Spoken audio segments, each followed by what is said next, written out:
Sağ ol. Sana teşekkür. Ne yersen abi biz onu çile. Yüreğinden çeşit aldın. Fayın sağ ol. Var neydi pulun? Çatır. Gel. Ali geldi. Buyurun Ali, size bir biz onu almışım, 50 gevlikte ben silmişim. Ne yersen əzəm əziyyət çəkirdi. Ne malum, reynen çeşitli dedim ağam getir. Pulun var idi. Benim malum, çok sağ ol. Nə yaşayırsan? Hardan gəlsən? Hiç ne malum, evden geldim. Bir kasırlıqdır. Ha. Nə vaxt getmirsən bu işə? Ne malum, bir şey yoktu.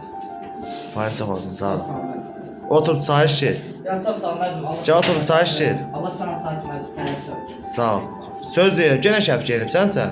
Benim malum, Ayaqqabını ana. evde kal malum. Yaxşı ol, get. Sağ ol.